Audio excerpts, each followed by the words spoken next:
Sometimes the smallest towns hold the darkest stories, places that look peaceful on the outside, where the cornfields stretch for miles and the sunsets look like paintings, often hide secrets you'd never believe. And today's story is one of those tales, a story about a farm girl, her husband, and a group of bullies who learned, in the most terrifying way possible, that some people should never be underestimated. Picture a quiet countryside road, dust rising in the air, a little farmhouse with paint peeling off the boards, but a porch that felt like home. This is where Emily lived. She wasn't fancy. She didn't care about makeup or jewelry. She cared about her animals, her garden, her chores. She was the kind of woman who woke before the rooster crowed and didn't stop working until the stars came out. To some, she seemed ordinary. But to Samuel, her husband, she was everything. Samuel was a strong man, though not the kind who bragged about it. Years of farming had built his body into something solid and dependable, like an oak tree.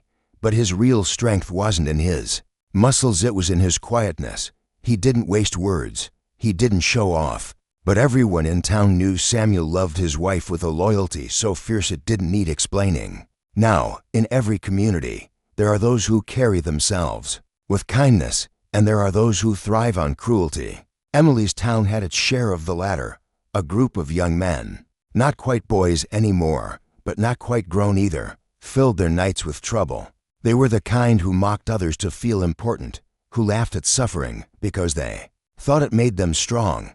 And when their eyes landed on Emily, they saw someone easy to pick on. It started small catcalls when she passed, laughter at her simple clothes, cruel whispers when she walked into town for supplies. Emily ignored them.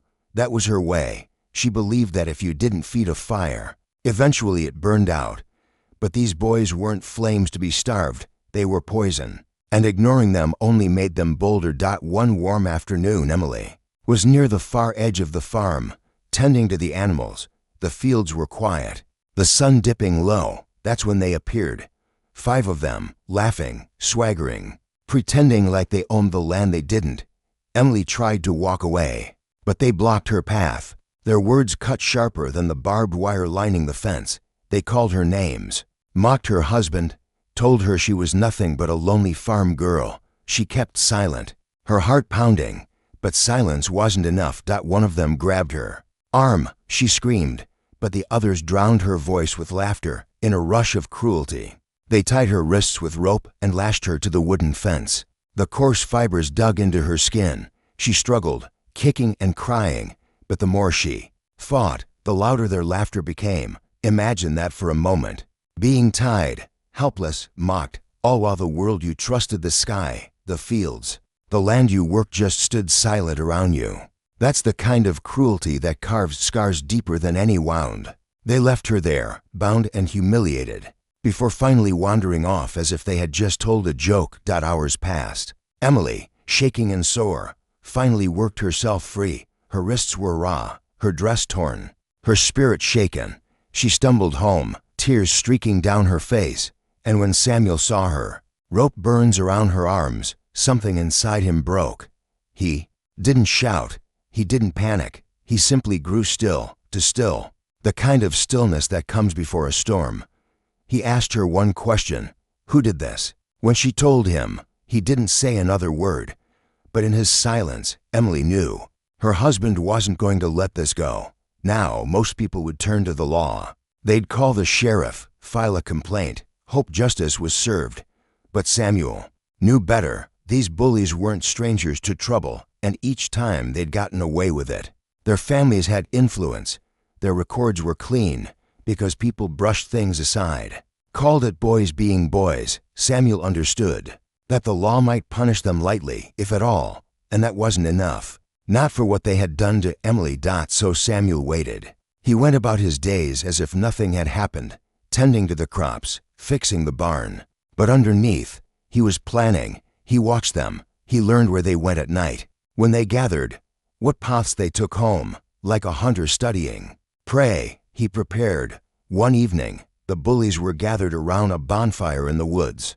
The flames flickered against their faces as they drank, laughed, and bragged. They told the story of what they had done to Emily, exaggerating, mocking her tears. Finding amusement in cruelty, their voices carried in the night air, proud and unashamed. And then the laughter stopped, because Samuel stepped into the circle of firelight. He wasn't shouting. He wasn't armed with a gun or a blade. He carried only a metal can of kerosene, and the look in his eyes was colder than steel. For the first time, the boys felt something unfamiliar, fear. Without a word, Samuel began pouring kerosene in a wide circle around them. The liquid hissed against the earth. Confusion flickered across their faces, turning quickly to panic. And then, with one strike of a match, the night roared to life. The flames rose high, encircling them, a wall of fire cutting off every escape. Heat blasted their skin. Smoke clawed at their throats. Their laughter vanished, replaced by frantic cries. They begged, pleaded, promising they'd never do it again. But Samuel stood outside the circle, silent and unflinching. When he finally spoke, his words cut deeper than the fire. "You thought it was funny to tie my wife to a fence. You thought her pain was entertainment. Well, laugh now, because this is how hell feels." The bullies screamed, the fire closing in, the reality of their actions crashing down in waves of terror. Samuel didn't step forward. He didn't touch them. He let the fire speak for him. Let the heat and fear carve the lesson into their very bones. He didn't want their lives. He wanted their fear, their understanding, their respect for the pain they had caused. And when their voices cracked, when desperation broke them, Samuel put out the flames with water he had prepared. The fire died, but the memory of it never would. The boys scrambled away, pale and trembling. Their arrogance burned away forever. Word spread through the town like wildfire. Some whispered that Samuel had gone too far, that revenge had consumed him. Others said he was a hero, a man who did what the law never would. But one thing was certain: no one ever dared cross Samuel or Emily again. The bullies, once so loud and cruel, walked with lowered heads. They couldn't even meet Samuel's gaze. The lesson had been learned. Emily healed. The rope burns faded, though the memory lingered. She carried herself with quiet strength, knowing that her husband's love was more powerful than any cruelty. And Samuel returned to his farm work, steady and silent as ever, though the legend of that night clung to him like smoke after a fire. People admired him, some feared him, but all respected him. So what do we take from this story? Maybe it's a reminder that cruelty always circles back. You may think a prank is harmless, that mocking someone is just fun, but pain doesn't vanish. It waits, and one day, it might come back in ways you can't imagine. The rope you tied for someone else might one day turn into flames around your feet. And maybe it's also a story about love. Real love isn't just sweet words or tender moments. Sometimes it's fierce. Sometimes it's protective. Sometimes it's a storm that no one sees coming until it's too late. Samuel's love for Emily burned brighter than any fire, and he made sure the world knew it. So now I'll ask you, was Samuel justified? Did his revenge fit the crime, or did he let vengeance take him too far? Let me know your thoughts in the comments. I'd love to hear your perspective.